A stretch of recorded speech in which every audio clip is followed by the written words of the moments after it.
What's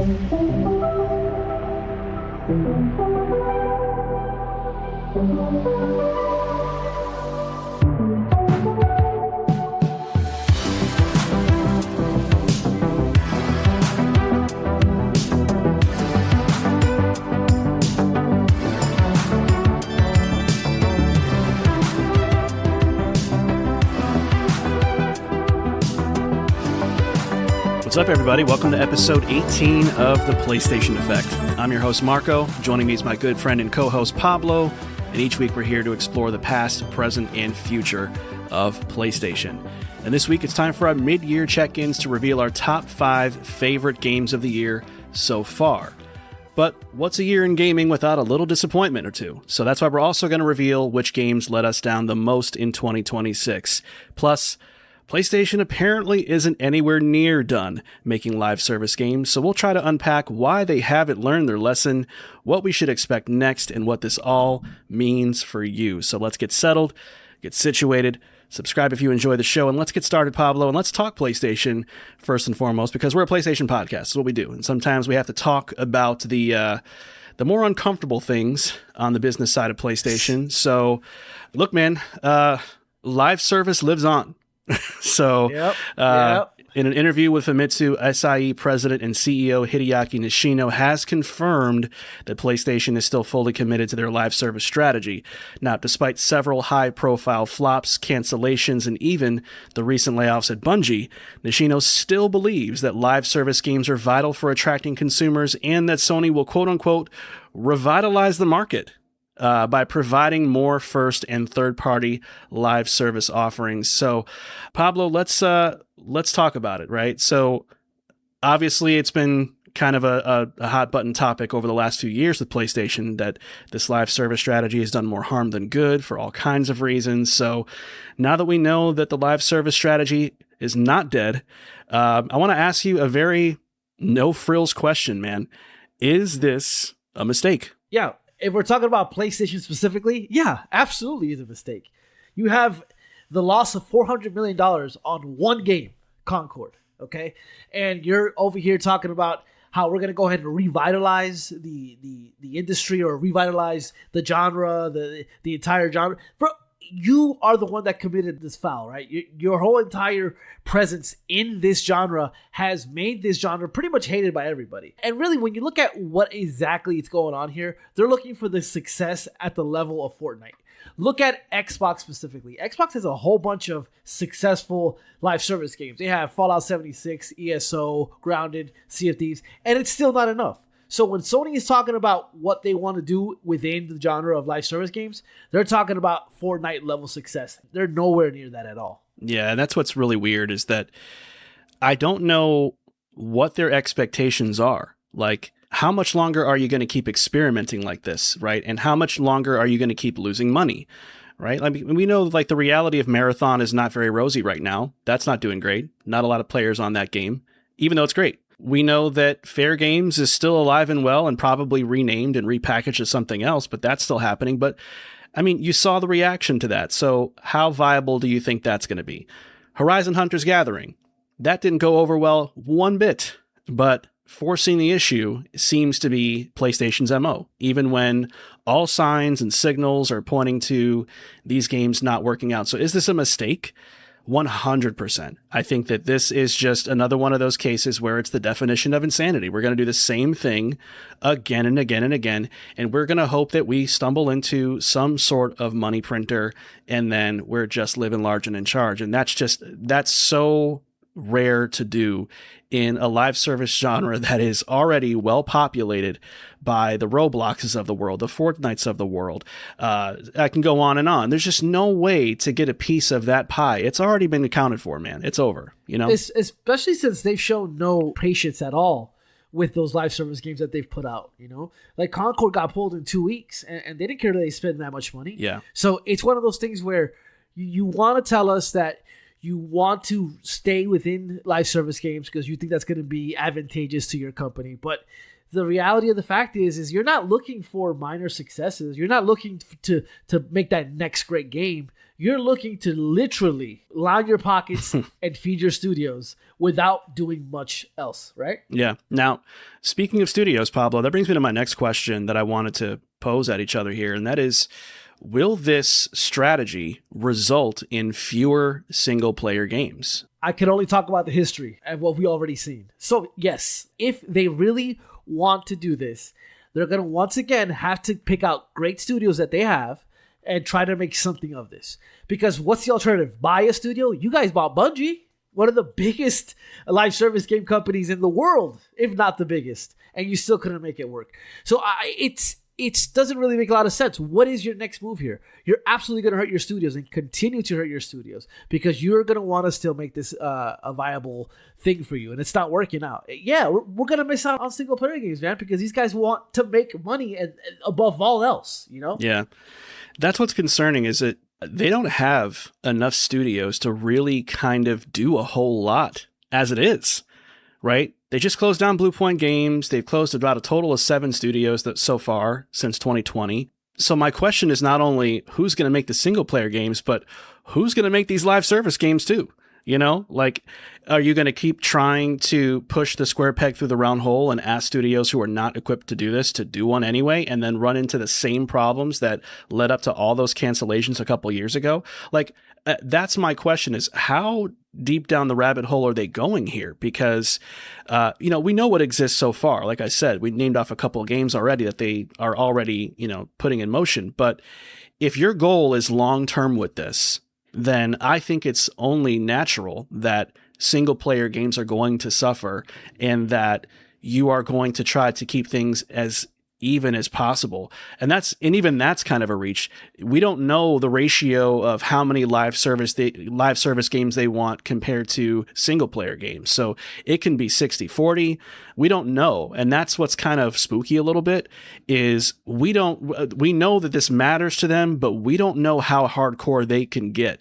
And if Concord didn't scare them off and losing that 400 mil didn't scare them off, Pablo, it's anyone's guess what they're willing to sacrifice now. So, and they're going to hedge their bets. They're not going to have one studio make one game that service. They're going to have multiple studios, because at the end of the day, the name of the strategy is throwing shit at the wall and see what sticks. They're not going to just concentrate on Ben and have him do the one game and hopefully that's the one that's successful. They're going to just throw everything at every studio that's not working on anything, and even those that are working on things, like you said, separate them and try to make you a successor. Ridiculous. I think that is the worst business strategy of all time. That successful thing over there, we want one of those too. Make it happen. Yeah, because it was that easy. It's so boardroom. It's so boardroom coded, investor coded. It's like, yeah, let's just do more of that thing over there, right? That's going to be great. Ridiculous. I don't know, man. I would have taken a price increase over this.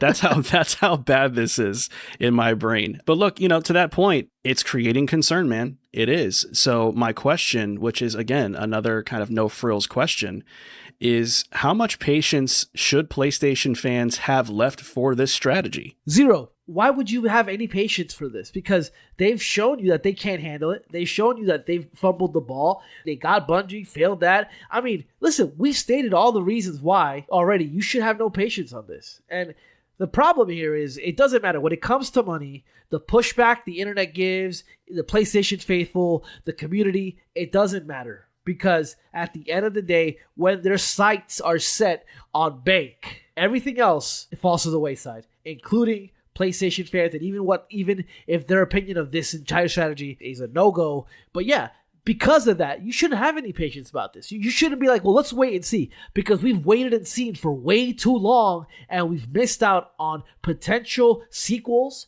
and potential games from great studios like Naughty Dog because they were too busy making a game that got canceled at the final hour. No, so don't have no patience. Yeah, I think PlayStation fans should ultimately be highly concerned, and not to be some kind of alarmist sort of podcast where we're trying to, make people panic, but you should be very vocal in the next couple of years in terms of not only what you say on the internet about this whole strategy, but voting with your wallet too. Because we're all guilty of being, the we think this is a terrible idea, but we're going to try it anyway and see how it goes. And I think that that's kind of where we can maybe stand up for ourselves a little bit and say, hey, this is not what we want. We're not going to tolerate more of this gobbledygook you're putting together. Just because you make a game that's based on Horizon does not mean it's going to be great for us. That doesn't mean that's what we want. And there just needs to be more of that vocal side of us, not the Twitter vocal side where it's just, bashing everybody and death threats and showing people your butthole because you didn't get the game you wanted, right? Like, it needs to be very measured. And I think that's where the PlayStation community can hopefully, send that message up that, hey, I know this is what your investors want. I know this is what you guys want. It's what the shareholders want, but no, absolutely not. So what's concerning to me is that they should know, every studio and every console manufacturer or whatever, they have their strengths and weaknesses. And PlayStation, and not to sound like a fanboy, has very little weaknesses in terms of their output when it comes to games, their hardware.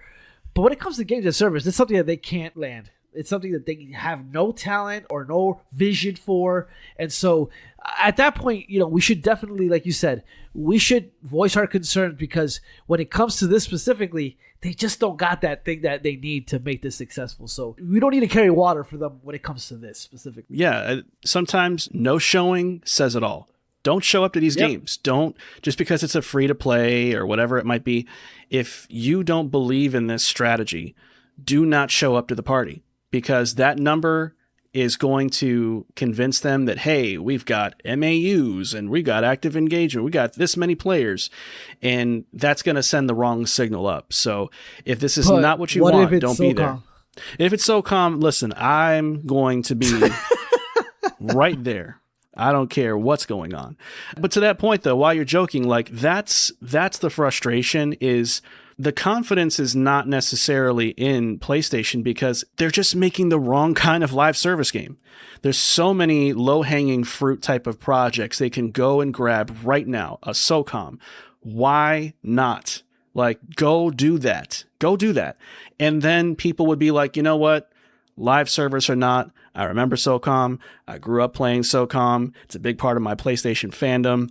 I'm in. And people are not thinking live service anymore. They're thinking about the IP that they missed, right? But that's not what PlayStation does, man. They go for this like new IP thing, like a Fair Games, that no one can possibly wrap their head around, number one, or be hyped about, number two, because it's just like, why this over all the other things that we know you were working on, like a Factions 2, like a Spider-Man live service game, like a Twisted Metal.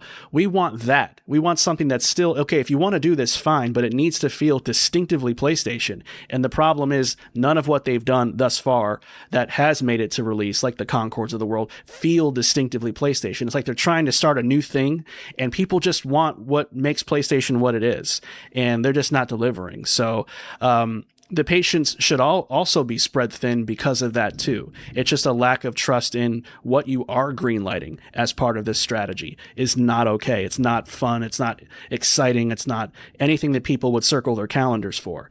And in an era where Concord is a thing, High Guard is a thing, you just can't afford to keep trying to throw, and I know people are going to say, yeah, but we should always encourage new IP. Not all the time, man. Not all the time. Yeah. Not if you want to print money. You got to go with something that people know. And I think that's what people would say as a rebuttal. Well, that's why they did a Horizon game. Well, that's not the same thing, right? That's a spin-off of a predominantly single-player franchise. You can, however, make a SOCOM game that goes right into live service and feels kind of right at home with its lineage because it's already multiplayer anyway. That's what it's known for, right? You're not shape-shifting the identity of the game. Right. And we're already reading between the lines. When we see a High Guard, we don't see an innovative, stylistic, artistic forward game. We see a game that's trying to make money. And back to your example about SOCOM, PlayStation has a perfect example, and that's Rainbow Six Siege, where it's a franchise that people love. It's a game as service as hell. Yeah. But it doesn't feel like it because it still maintains the roots of that franchise. And so that's a perfect kind of one-for-one that PlayStation should definitely do when it comes to, if you want to do a live service game, make it fun. make it recognizable. Use an IP like SOCOM that's going to bring people in. But all we can do for now is just hope that somewhere along the way, we don't lose sight of what really matters to the hardcore, which is single-player games. Thankfully, we know a couple things that are on the way, like, the God of War Lao phase, the Intergalactics, and things like that. But beyond that, it gets a little spooky because now you don't know what the mandate is at PlayStation again, and if they're just kind of gearing up to do more of the same. And then if that fails again, here comes another wave of layoffs and studio closures and a whole nother waiting game of a long, long dry spell. So I don't know, man. Feels like history is going to repeat itself. I hate to be that skeptical as a PlayStation lover, but my goodness, man, it's bad. Yeah. It's bad. But let's move on to more positive things, man, because we are at the mid-year point of 2026, and something that we wanted to do is kind of sit back and take a look at the first half of the year and ask ourselves, what do we think are the best games of the year so far? So, me and Pablo both compiled our individual lists of top 5 games of 2026 up until this point.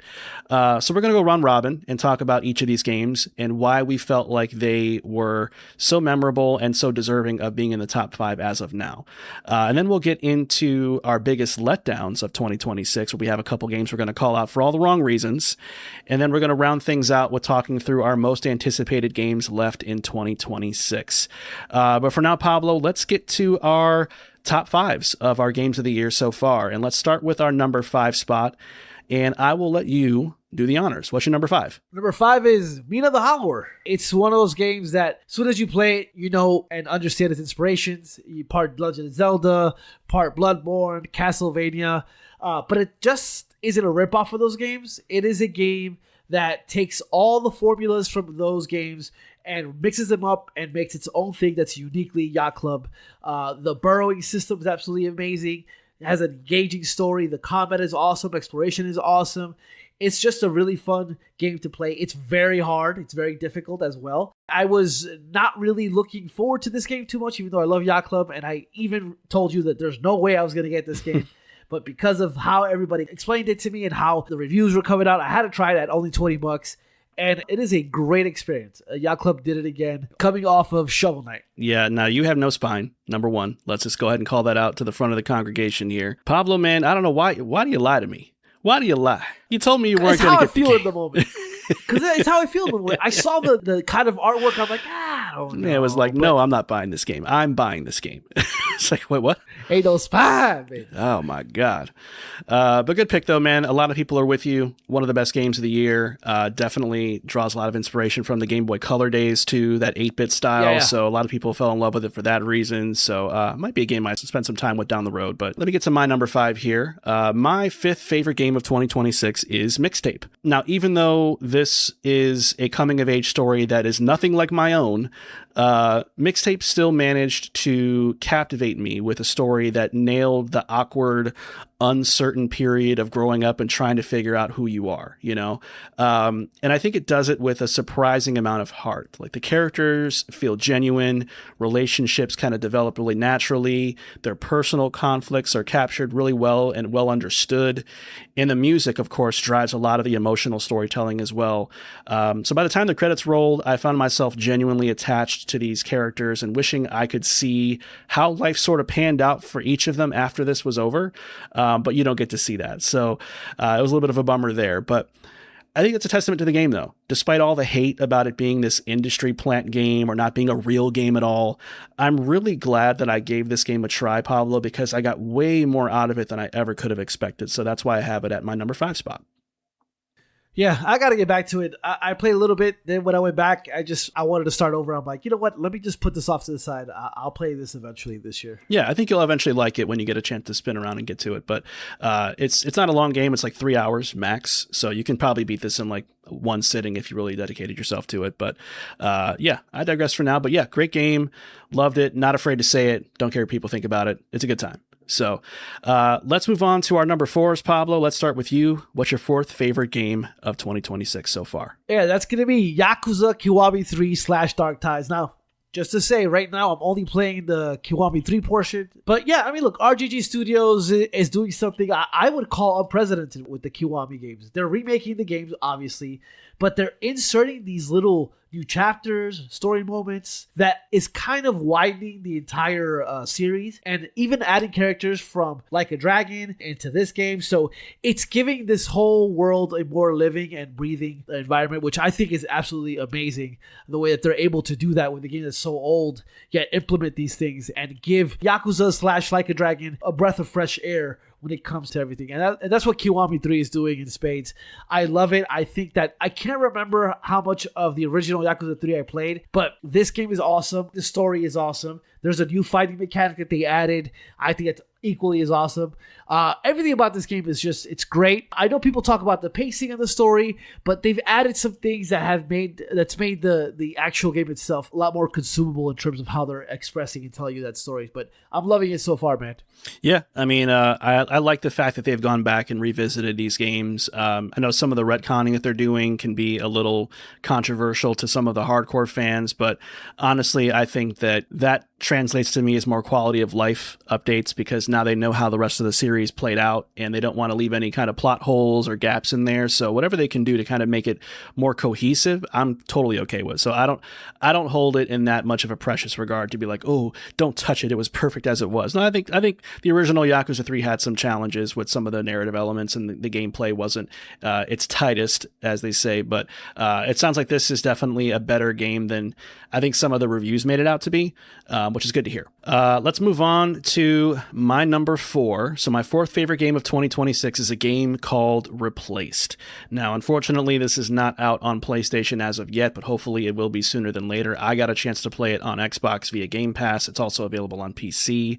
But for anyone unfamiliar with this game, Replaced is basically this sci-fi action platformer that's set in this like bleak alternate version of the 80s, where like a powerful corporation has basically turned human life into a commodity. So they essentially harvest and traffic body parts for the rich, who basically buy and use those parts as a way to kind of buy a longer life. So you play as this character called Reach, who is an AI for that very corporation, except an accident happens and you're transferred into the body of one of their workers when something goes wrong. So then from there, Reach is kind of on the run because this corporation isn't about to let their secrets walk out of the building, right? So from there, you're kind of thrusted into this dystopian world where you see the damage this corporation has done to society, to humanity, and all while learning what it means to be human as well, because you're an AI and you're running into all these underground resistance groups and survivors who just want to either live as comfortable of a life as they can while oppressed, or fight back against this corporation with Reach's help. And needless to say, it's a premise that I really got locked into,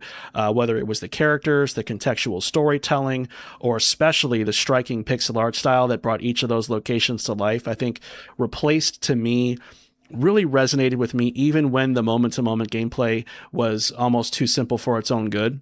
So if this game ever does make it to PlayStation, I do highly recommend it as one of the more unique and visually arresting indie games you can find. And if you're in that mood for something that's very moody, with the atmosphere and style of like a futuristic dystopian cyberpunk thing, this is going to check all the boxes you want and then some. So it made it to my number 4 for that reason. Yeah, man. It's a game that I fell off of a little bit. It's daunting in terms of how long it is. So it is a long game. Yeah, it is about 15 hours. It feels a little long. Yeah, for those kind of games. So, it's a game that I dropped off of, but I totally agree. It's a really good game. It's absolutely beautiful to look at as well, All right, Marco, my number 3 is Pragmata. Capcom is on a heater lately. Everything they touch seems to be turning into gold. So much so that a game that has been basically deemed to be in development hell for so long got delayed year after year, and then it comes out, and it is one of the best games of the year. That's actually really, really impressive. I love this game. I think the relationship between Hugh and Diana is awesome because it doesn't really dwell in the dark or in the negative like all these games want to do, and they want to be so dour. There's something so lovable and sweet and cute about Hugh and Diana's relationship. When you start the game, Hugh himself is a little adverse to children. The way that people who've never had children are, not that they hate them, but they're like, oof, that must be tough when you talk about, having kids. And then he gets forced into this relationship with Diana that basically, proves him wrong from the get. He has his love for her a lot like a father would have for his daughter. So in that way, that is a great narrative structure, which I think really it really pays off. At the very end, I'm really close to finishing the game, so I am gonna do that soon to see that final scene that I hear is so emotional and awesome. But also, there's a unique gameplay to this. It makes otherwise what's been the third-person shooter genre feel old. This game makes it feel new and fresh with the whole hacking system. So all these things come together to make one hell of a unique experience that I didn't see coming, and it is one of my favorite games of the year for sure. Talk about an unlikely game to be this good, man. There was so many doubts that this game was going to be anything special, and here we are, man. So awesome to see. Awesome to see. My number 3 will go to Marathon. Now, look, I'm just as surprised as y'all to be saying that, because I'll be the first one to tell you, I'm not an extraction shooter guy. So whenever I do get the itch for a multiplayer shooter, it's usually games like Rainbow Six Siege, Battlefield, or Overwatch that'll do the scratching. Marathon is just one of those games where it's a rare case where a game's tone and setting and art style were strong enough to pull me into a genre that I would have otherwise avoided. You know what I mean? So this is exactly the kind of sci-fi that I love. It's not the clean, charismatic style of a Star Wars. I go for darker and murkier and grittier worlds like Cyberpunk and Blade Runner. So this is exactly what I wanted. So you've got the planetary terraforming gone wrong from an unknown threat in this eerie, brooding atmosphere with mysteries and anomalies and cryptic audio logs and clues around every corner. You got shady corporations vying for intel and resources and power. And then you got us as these disposable runners that are going out there doing all the legwork for them. So you have all of that, and with an art style that sort of defies all sci-fi norms with this clean and colorful but corrupt aesthetic that is literally unlike anything I've ever seen in a video game. But one thing I have seen is Bungie's prowess in terms of their signature first-person shooting mechanics, which is the best that it's ever been here. I mean, the guns feel incredible, movement feels precise, and each of the runner classes do meaningfully change how you approach a run, rather than just being these little frilly cosmetic differences. And that's, to me, what makes for great moment-to-moment gameplay. It makes the encounters feel fun, it makes extracting feel earned, it makes the one more run addiction feel like insatiable. So I mean, look, I can't sit here and tell you that Bungie's future looks bright, and I can't even sit here and tell you that Marathon will be around for the long haul. As with many of PlayStation's live service efforts, Marathon may not last, but I will say while it's here, I can honestly say it has been one of the year's biggest surprises for me. So that's why I got it at my number 3, man. One thing about that game that just kind of stands out is that visual aesthetic. It is very impressive the way that they did that. But let's get to top 2 territory, Pablo. It's time to get to your number 2 pick as basically the runner-up of your game of the year so far. What do you got, man? Yeah, for me, that's going to be 007 First Light. Now, this has been mentioned ad nauseum, but that's because it's true. 007 First Light captures the essence of the modern James Bond. IO Interactive, known for Hitman games, kind of figured out that everything they've done with the Hitman series is something that can be used and implemented to make a really good 007 game. But that doesn't mean it's a ripoff or copy and paste. Agent 47 is not James Bond, and that's a good thing. I mean, this is a curated, narrative-driven experience that is unique to itself. You can tackle things differently in different levels, but it gives you that freedom of exploration, but it's not overwhelming you. It still drives you to the narrative. And so in that way, it's different enough from Hitman because it's still driven by its narrative and it holds your hand that way. And I think that's a good thing. I like that everything is intended to go into its narrative conclusion. And that all works out, man. I think that the gameplay is awesome. I think that the story is awesome. I think that the characters are great.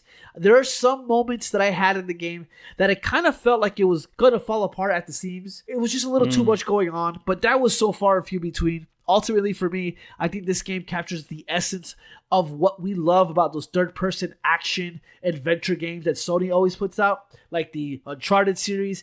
This takes a little bit of all that and has that 007 coat on it, and I think it works incredibly well. I love this game to pieces, and it's one of these games that I want to be paying attention to, waiting for more things to come out. New mission that's coming out soon.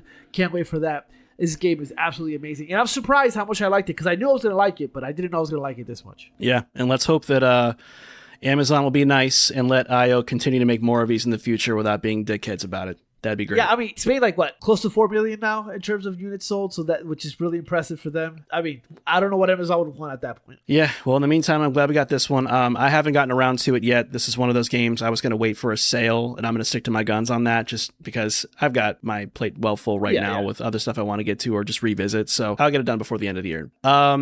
My second favorite game of 2026 so far goes out to a game that you already talked about, but I'm going to have it in my number 2 spot, and that is Pragmata. For many people, Pragmata, I mean, I remember when it first got announced and got delayed, it just seemed like this troubled project that was not going to arrive. It just kind of got announced, it disappeared into years of delays, and then just became one of those maybe someday projects that we all just kind of forgot about, you know. Then fast forward to today, and Pragmata is more than just a product that happened to reach the finish line by luck. It's actually one of the best games of the year by far. I think it's fun, it's innovative, it's endearing, it's polished in all the ways that I think make Capcom gods among men in the world of game development. And I mean, right from the outset, man, Pragmata wastes no time establishing the heart of the game, which to your point was, you know, the bond between Hugh and Diana. And what makes that bond work is how grounded it feels. You're right. Hugh starts off very distant, very guarded, and clearly not in a place where he wants the responsibility of taking care of a kid, while Diana, on the other hand, brings this cheerfulness and this curiosity that just slowly chips away at his wall and just makes their bond unbreakable until the bitter end. And then all the while, you're treated to this brilliant hack and shoot gameplay loop that makes enemy encounters feel more dynamic and more intuitive than we typically see in most third-person shooters, to your point. So along with that and the level design that I thought flows and interconnects so seamlessly, it makes the hours kind of melt away the further you play, you know. And that's the thing. Pragmata is effortlessly fun. It's a rare case where a sci-fi game doesn't have to sci-fi you to death in order to keep your attention, you know. Like, I mean, sure, it's got androids, it's got mechs, it's got 3D printed space stations, but, you know, underneath all the sci-fi trappings is something that I found was surprisingly human, and that's what won my heart. So that's why I got it all the way up to number 2 for Pragmata. So fantastic game, man. But look, man, it's time to finally reveal which game is currently our game of the year so far. So Pablo, I'm going to let you do the honors and go ahead and share yours. We could talk about it together, man. It's Resident Evil. I was just trying to be a little Requiem. suspenseful, but, you know, okay, Ain't nobody believe it is your true. way. It is true. Resident Evil Requiem is both our number 1 game of the year so far. So, Pablo, but I will let you do the honors, though. Go ahead and talk to me, man. What did you think about it? It's without a doubt my game of the year. So, and if Grand Theft Auto 6 isn't as great as I'm expecting it to be, it's going to be hard to dethrone this one. I mean, from gameplay, story, characters, all of it works. They nailed the pacing. They play tested the shit out of this game inside and out. Whenever you feel like Grace's shit is going on too long, here comes Leon and kicks in, and it is an absolute ass-kicking time. It takes everything from the remakes of Resident Evil 2, 3, 4, and everything from the new games from 7, 8, and it combines it into this incredible ultimate package that is Resident Evil Requiem, first person, third person, and it is some of the most fun I've had playing. It's not the most scary game, but I think it takes a lot of those elements and makes it just an incredible experience to have through and through, man. For me, this game hits home on a lot of levels because very few franchises for me are as important as Resident Evil. So from its humble beginnings on PS1 all the way to where it is today, I feel like Resident Evil is one of those franchises that kind of grew up right along with me, if that makes sense. So, you know, although the series has had its ups and downs and all arounds, I think Resident Evil is, I think, objectively in the best shape of its life, moving between like critically acclaimed remakes and then these mainline entries that consistently push the series forward, all without losing what made it all special in the first place. This was really important. And that's kind of what brings me to Requiem, because this is a game that feels like, to your point, is a culmination of everything the franchise has been building towards all these years. It carries the DNA of what came before it. It respects the identity of the series at its core, and then it also evolves what a modern Resident Evil experience can be. And that is what brings me to Leon and Grace, because I think you're right. Leon brings that veteran presence the series is known for at this point. He's unfazed.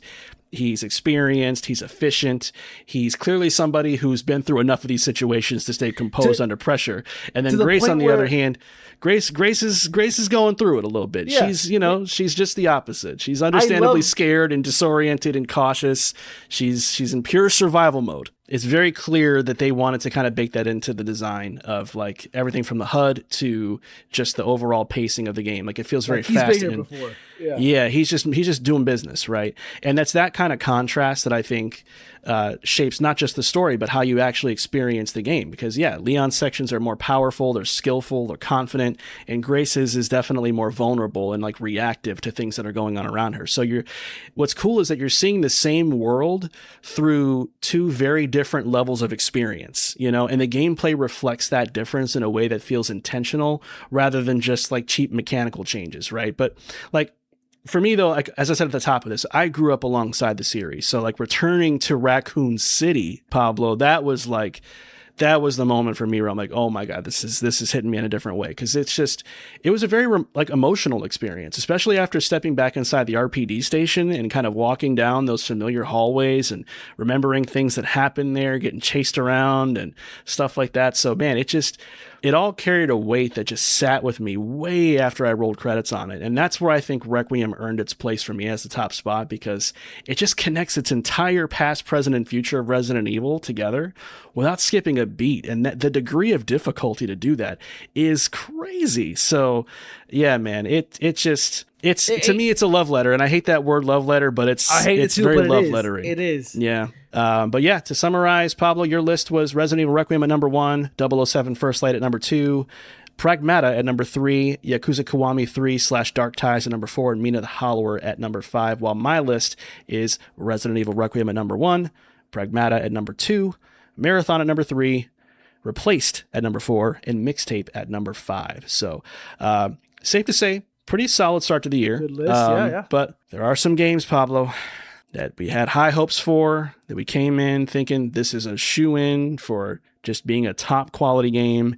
And even though they might not be horrible games, they just happen to let us down. So we're going to talk through our games that we found the most disappointing in 2026 so far. We each got 2 games, so I'll let you run through yours real quick and tell me a little bit why these didn't live up to expectations for you, man.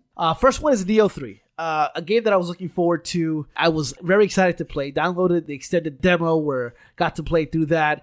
Ultimately, it just wasn't clicking with. It felt bigger for the sake of being bigger. It implemented an open world for the sake of implementing an open world.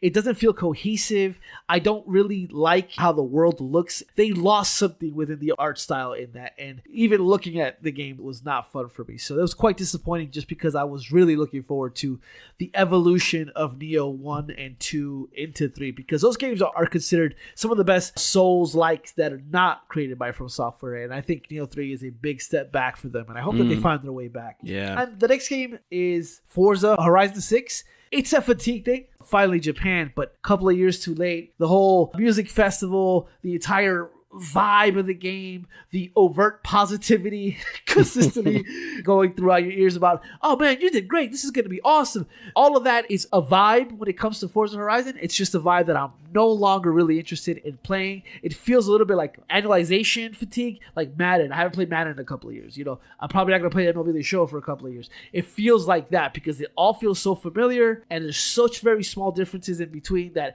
it doesn't really feel different at all. So those are my 2 games that I'm disappointed on. Yeah, Neo, I definitely understand. I really liked the first game a lot, but I thought that at a certain point, they just kind of lost their way a little bit. And Neo 3, I remember playing the demo too, and I'm like, ooh, I don't get what they're going for here at all. I mean, mechanically, it was still enjoyable to some extent, but I'm like, ooh, this thing just kind of lost its identity a little bit. And I think at this point now, with the Lies P's of the world and other games that are coming out there and doing the From Software thing almost as good as From Software is doing it, Neo just kind of got lost in the shuffle now. They don't stand out as much as they used to, so that's unfortunate. And I played 12 hours of that game too, so. Yeah, you gave it a fair shake. So, yeah, Forza Horizon 6, I think that's an understandable takeaway. For me, it's kind of been battling Mixtape in that 5 spot, so it didn't make the cut as of right now, but I might feel differently about it later. I enjoy it a lot, but I will agree it is very much the same formula with a different location. All right, I got 2 disappointments as well. One of them is a very niche game. I'm not going to spend a lot of time talking about it, but Coffee Talk Tokyo was one of them. It's a very simple, cozy. You're a barista, you're making drinks and listening to people talk about their lives, and this was a very boring rendition of that. The more prominent disappointment for me Saros to me was a letdown, and it was a letdown not because it's a bad video game. I just thought that it was very unimaginative as its own identity. It's just so much Returnal that it really does, and I hate to sound so reductive, but it feels like a palette swap to me. I think that they really didn't push themselves hard enough with thinking of ways to make this world more interesting, of making that story more interesting, of making those characters more interesting. I think what they seem to rely on is like, hey, we've kind of mastered this gameplay loop, so let's just do that again. Let's make things slightly more accessible for people who didn't get the chance to finish Returnal because it was too hard, and let's just kind of call it a day. And to me, I just thought that they left a lot of creativity on the table in ways that could have made this game feel like its own unique entity, and really it just feels like a brown Returnal. And I just can't sit here and rock with that, man. I can't. I think that they just could have done a better job. And look, I hate to kind of throw the sales of this game in the face of Housemarque, but the sales say a lot too, man. They do. 400,000 copies is not a lot. And I hate to say that we called it, but we did on this podcast. We called out the fact that, hey, no one is talking about this video game. So there was just a lack of excitement, lack of hype. And sure enough, this game comes out and a lot of people saw it and thought, all right, they're just doing the Returnal thing again, and kind of moved on. And I just don't think it makes sense to do that. And I hope they don't try to make another Returnal-like and call it something else again. I mean, I know that PlayStation's very happy and they're building that team up more, and it seems like everything's kosher for now, but hot damn, man, not another one of these. Let's try something different, please. So that's why it's on my list, bro. I wouldn't recommend it if you didn't like Returnal. I just don't touch it. Don't waste your time. Not even crossed my radar at all, because I didn't like Returnal at all. So yeah. But look, man, let's look ahead to the rest of the year, because there are still quite a few games that are on the horizon that we are all excited about. So we have our individual top fives of our most anticipated games left in 2026. Now, we're not going to be as ceremonious about this list as we were with our Game of the Year list, so we're going to run through these fairly quickly. We're going to skip the round robin thing and just kind of go in order, Pablo. So I'll let you run through your list real quick. You ain't got to say a lot about them. Just tell me what you're thinking and why they're where they are on your list. Number 5 for me is The Blood of Dawnwalker. This is more curiosity than anything else. This game could go both ways. It looks like it could be great. It also looks AA dingy. Something could come out of this where it's going to be really awesome. I'm expecting that it is going to be awesome, but that's why it's on my list here, because I feel like it's really hard to tell where this game is going to go. Whether it's going to be good, is it going to be bad? I don't think there's no in between. I think it's either going to be awesome or an unmitigated disaster. Number 4. Control Resonant. This game has had a weird kind of rollout in terms of its trailers. They haven't really convinced me to the last one that we just saw. But man, I mean, how can you not be excited for more games in the Remedyverse? And Control Resonant looks awesome, so can't wait to play that. Number 3, Gears of War E-Day. Looks amazing. I thought everything that I saw at the Xbox showcase was absolutely dope as fuck. I want more of this. I think that this looks new, it looks different, but it still has the essence of Gears of War. So I'm definitely looking forward to that. Now hold your horses. Grand Theft Auto 6 at number 2. Why am I mean, as soon as I tell you what number 1 is, you'll understand. But obviously, Grand Theft Auto 6, come on. One of the most anticipated games of all time. I would say, till last month, the most anticipated game of the year for sure. Everything Rockstar does is awesome within this franchise. Can't wait to get my hands on this. Not much to be said about this. I mean, it's Grand Theft Auto 6, right? But my number 1 is The Legend of Zelda Ocarina of Time. They heard me, man. Elden Ring became my number 1 game of all time, and Nintendo was like, we got to get Pablo back. What are they going to do here? There's still so many questions to be answered. Are they going to implement the Temple of Light that they cut from the original game? Are they going to put shrines in Hyrule Field? Are they going to change the narrative a little bit? I don't know. There's so many things they could do to make this game better, but piss off a contingent of people. I'm really interested as to what they have going here.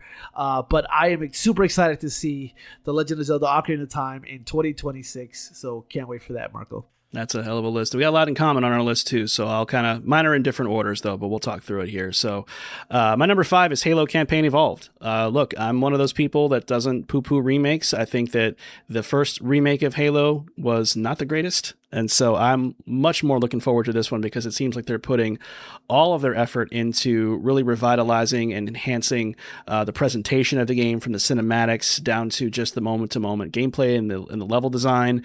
So I'm really excited to see what they do there. And I don't hold this franchise too sacred to see creative liberties taken to make some things a little bit more modernized. So I'm not one of those people that's going to be like, that's not my Halo, because you could still play that Halo anytime you want in the Master Chief Collection, so get over it. I think this is a fine opportunity to reintroduce Halo to a new audience, put it on PlayStation for the first time, see if that fan base is interested. So I'm hyped to play it, and I can't wait to try it out. Number 4, Metal Gear Solid Master Collection Volume 2. I kind of got real with myself a little bit and originally didn't have this on my list, but the reality of the situation is that I have a contentious relationship with both of the games in this collection. And the reason why is because I thought that narratively both of those games were a miss. But the other part about it is that I played those games a long ass time ago. So for all I know, with all of the age and experience that I have now, I might be able to revisit those games and feel totally different about them. So I'm very much interested in coming back to MGS4 in particular to see if it does things for me in 2026 that it couldn't do for me when it first came out on PlayStation 3. So that's why it's here at number 4. Now, at the 3 spot for me, I've got The Legend of Zelda Ocarina of Time. Nice. Much like you, I am super, super excited for this game, man. I cannot believe that this is a reality. To be as bold as to remake a game of this caliber says to me that they are confident in what they're doing. They have a very specific vision, whether it means keeping the formula the same or taking some liberties and doing some new things or adding some things that got cut from the original, like you said. There's a lot of possibilities here. And what most excites me is that the art style looks so good. It's not just this Tears of the Kingdom, Breath of the Wild ripoff again. It is definitely going in its own unique direction, and I absolutely can't wait to see more of this game. And maybe that's why it's not higher up on my list. Maybe I just need to see more. Maybe I need a full-blown trailer instead of a teaser, but right now, there's no denying that if this is truly coming out in 2026, then this is absolutely top 3 territory for me. Now, my second most anticipated game left in 2026 is Gears of War E-Day, because my goodness, that game looks really damn good. I know it's an Xbox console exclusive, but I think even as an exclusive, I can't wait to get my hands on it on Xbox. It looks great. I was initially one of the skeptical ones that were like, why are we going back to doing a prequel? I don't get that. Because I really enjoyed Gears 4 and 5. I did. But I can also see now, through what their vision is for this game, why exactly they did it. Because there is a story to tell here. And I really do like the fact that they are going all out with showing us what E-Day was like and what was happening when all of this was still fresh and not just this war-torn, dilapidated war zone that we all know now. But what was happening when it just started happening. It reminds me a lot of Resident Evil, seeing what happened to Raccoon City in real time, like that kind of vibe. So getting a chance to kind of peer into that timeline or that part of the timeline is really, really exciting to me. And the gameplay looks fantastic. So cannot wait for this game. But my number 1 most anticipated game is, of course, Grand Theft Auto 6. And for a lot of people, that's the boring pick, but I don't really care. You know, this is a once-in-a-lifetime type of game that certainly has a lot of pressure to deliver. And as we're seeing with the pre-order numbers, if that's to be true, then I think that this game is going to arguably go down as the most successful or highest grossing video game of all time. And it might not even be close, but that is the sales side of it. I mean, as a game, though, looking at the screenshots that just got put out, man, seeing what this game is doing in terms of depth. I mean, what we know about some of the things it's doing in terms of AI for NPCs and a whole social media system is the things they talked about on some of the Brazilian listings that got leaked. So a lot of really interesting stuff that they're definitely going to be bringing into this game to, I think, just blow the hinges off of how we perceive open world games going forward. And I just hope to see a little bit more of the gameplay. Not so much of a well-produced trailer at this point. I'd love to see like 5-10 minutes of what this game is like from just an ordinary standpoint of just being out there in the open world. Now, whether Rockstar is going to do that is a different question. Whether Rockstar needs to do that is a different question entirely too, because at this point, they have no one to win over at this stage of the game. So for me, I think this is the game that has the most riding on it. it has the most ramifications in terms of the ripple effect it can create if it is as good as we hope it is. And for that reason and many others, I just think that for me, nothing tops that in terms of games that are left to come out this year. And it's just surreal about the fact that it is coming out this year. Part of my brain still can't reconcile that that's the truth. But I did lock in my pre-order for the Ultimate Edition on PS5.